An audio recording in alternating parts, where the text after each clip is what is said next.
J'ai des fourmis dans le peloton. Alors, J'ai des fourmis dans le peloton. attends, je vais arrêter. Ich liebe dich. Hé, Lou! Ouais. Oh. Non! Si! Si, signor. Si! Si. Mais hablo espagnol. Solo. Alors si, pardon. En vrai, le latin, c'est utile. Surtout si tu veux devenir vétérinaire. Enfin, c'est ce que ma mère a voulu me faire croire. Enfin, c'est surtout ce que ma mère a voulu me faire croire. Hein, ouais. Non, c'est moi. Ah d'accord, je crois que je devais le dire. Non, c'était une intervention.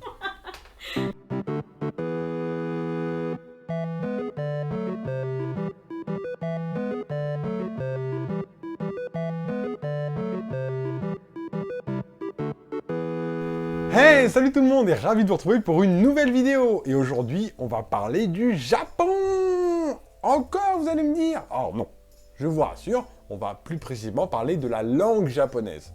Enfin, plutôt d'apprendre la langue japonaise.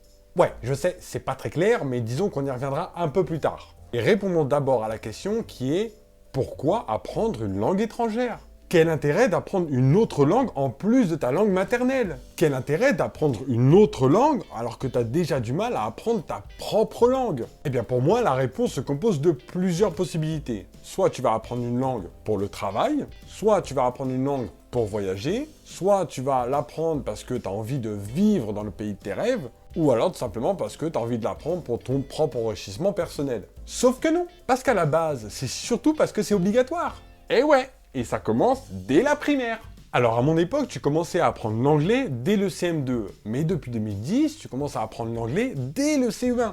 Ah ouais, l'éducation nationale est hyper chaude en vrai. Ils veulent faire en sorte que les enfants apprennent une langue étrangère très tôt. Ok, pas de problème, mais faites d'abord en sorte qu'ils parlent déjà bien le français. On va peut-être commencer à avoir le sens des priorités. Bon, bref, une fois la primaire finie, tu passes ensuite au collège. Et en plus de l'anglais qui est obligatoire jusqu'au baccalauréat, tu peux maintenant rajouter une deuxième langue. C'est trop cool, wouhou! Et c'est soit l'allemand, soit l'espagnol. Allez, devinez. Devinez quelle langue j'ai choisi. Allez, allez, ah, devinez. Ah ouais, j'ai pris l'allemand. Mais quel mauvais choix j'ai fait. Mais je sais pas ce qui m'a pris, hein, vraiment. En plus, je l'ai pris en LV1, donc la langue principale. Ce qui veut dire plus d'heures de cours. Je sais pas. Peut-être que je voulais pas faire comme tout le monde. Non mais franchement, l'allemand, c'est pas la langue la plus inutile au monde. Mais que ce soit au collège ou plus tard. Hein. Parce que, à part l'apprendre pour ensuite vivre en Allemagne, je vois pas du tout l'intérêt. Après, j'ai rien contre l'Allemagne ou les Allemands, attention, hein. Je dis juste que c'est pas une langue très utile à apprendre et qui en plus est pas beaucoup parlée dans le monde. Pour vous dire, hein, elle est même pas dans le top 10 des langues les plus parlées au monde. Puis bon, je vais être honnête, hein, mais je sais pas, il y a un petit truc qui me dérange avec cette langue. Comment vous dire bah, tiens, attendez, on va faire un test et vous allez me dire si vous trouvez un truc qui va pas. Je t'aime. I love you. Te quiero. Ich liebe dich. Alors, vous avez vu? Hein? Ah oui, exactement, voilà. Je trouve que c'est pas une langue jolie à parler. Bon, après, c'est mon avis, hein. Je ne critique pas du tout la richesse culturelle de cette langue, attention. Je dis juste que c'est quand même une langue qu'on nous propose dès la 5e, alors qu'en vrai, elle est pas du tout pratique pour l'avenir, elle va pas du tout nous servir. À part si bien sûr tu vas souvent dans des soirées à thème. Hé, Lou! Ya? Ça te tente d'aller au Danse à Berndrupt avec moi? Ah, ya, sehr gut, hein. Ah, j'ai bien fait d'apprendre l'allemand en 5e. Après, pour ce qui est de l'espagnol, disons que je voyais plus cette langue comme une manière, on va dire, plus sensuelle de parler pour draguer les filles. Mais est-ce que c'est plus utile pour l'avenir d'apprendre cette langue plutôt que de l'allemand? Bah, je suis pas sûr. Mais par contre, quand on regarde les chiffres, bah, on se rend compte que... il y a quand même 70% des élèves qui choisissent l'espagnol en LV2, alors que l'allemand est seulement à 17%, l'anglais 8% et l'italien 5%. Faudrait que je pense à demander à ces 70% d'élèves si vraiment l'espagnol ça leur a été utile.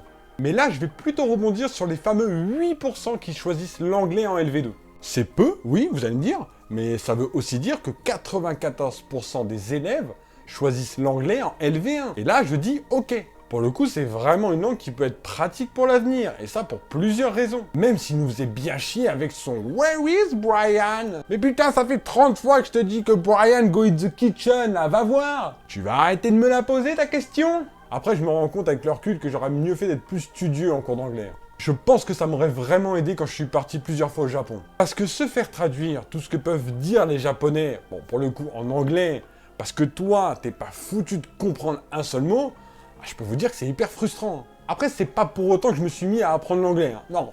Non, moi j'ai appris le japonais. Ouais, logique. Mais encore une fois, on y reviendra plus tard. Alors bien sûr, j'ai pas cité toutes les langues que tu peux apprendre au collège, hein, car en fonction des établissements, tu pouvais aussi apprendre l'italien et le latin.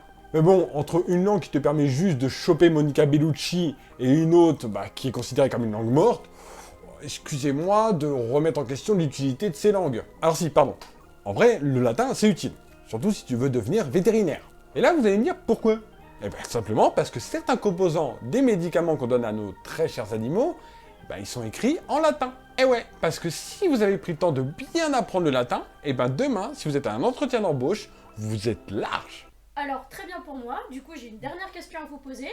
Est-ce que vous aimez les animaux? Ah, pas du tout. Ah, je peux pas les sortir. Ah, par contre, je sais parler latin.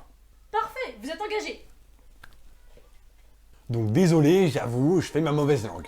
Ensuite, arrivé au lycée et dans les écoles supérieures, tu vas pouvoir ajouter une autre langue, une LV3, comme le chinois, le russe, le portugais, l'arabe, le japonais et la langue occitane.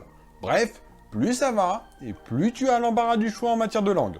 Alors, pour ce qui est de mon avis que j'ai pu donner, bien sûr, ça n'engage que moi. Après, les goûts et couleurs, ça se discute pas, comme le choix de Clémence d'avoir mis un pantalon si moche. Mais une fois sorti de l'école, et que tous ces cours sont derrière nous, une fois qu'on est adulte et dans la vie active, quelles sont les raisons qui peuvent nous pousser à apprendre une langue étrangère? Pourquoi prendre le temps de tout réapprendre, et ça dans une autre langue? Eh bien, comme je l'ai précisé au début de la vidéo, pour moi, il y a 4 raisons. Alors tout d'abord, ça peut être pour le travail. Par exemple, si tu es amené à travailler dans les lieux touristiques, on va souvent te demander de savoir parler un peu anglais au minimum. Ah oui, de l'anglais, parce que peu importe la nationalité des touristes qui peuvent venir en France, dans tous les cas, ils parleront anglais, principalement. Donc si tu décides de travailler dans la vente, par exemple, sur les Champs-Élysées, va falloir parler un minimum anglais. Comme ça, si tu as des étrangers qui viennent dans ta boutique et qui te disent d'aller te faire foutre en anglais, tu pourras les comprendre. C'est pas beau, ça?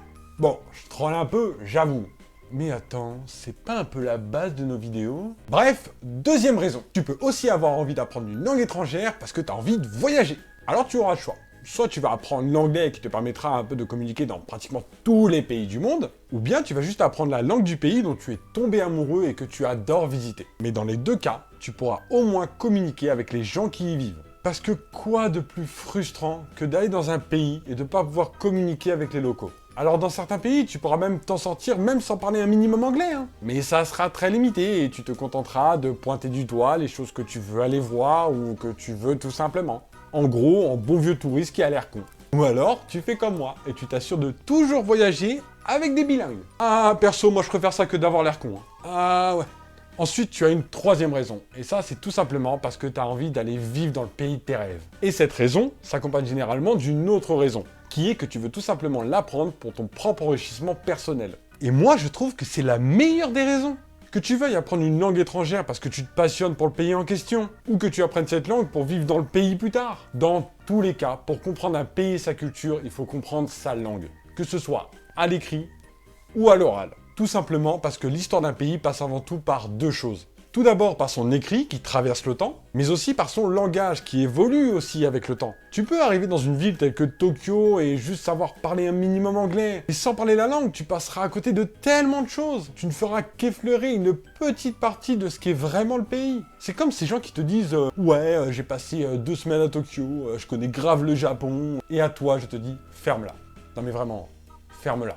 Pour moi, si tu kiffes un pays, que ce soit ses habitants, sa culture, ses paysages et même sa bouffe, tu dois dans ce cas-là le respecter et apprendre à le connaître. C'est pour cette raison que moi-même, je me suis mis à apprendre le japonais. Alors attention, je vous parle pas d'apprendre quelques phrases en japonais, histoire de baragouiner un peu de 3 trucs au Japon. Non, moi je vous parle de véritablement apprendre la langue japonaise. Alors certes, en autodidacte, ça prend du temps, mais je suis hyper motivé. J'en avais marre et c'était hyper frustrant d'aller au Japon et de ne pas pouvoir parler avec les Japonais et les Japonaises. Et c'est une des raisons pour laquelle j'ai décidé de faire cette vidéo. Je voulais vous parler de la langue japonaise et de son apprentissage. Mais comme on s'est un peu trop amusé à parler des langues qu'on apprend à l'école, je me rends compte que on n'a plus beaucoup de temps. Du coup, ça sera pour une prochaine vidéo, c'est que partie remise. Hein.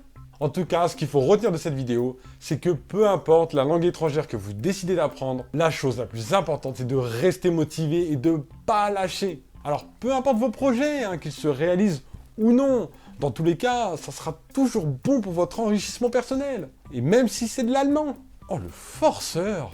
Sur ce, moi je vous dis ich liebe dich et je vous dis à dans 2 semaines pour une prochaine vidéo. Allez, ciao!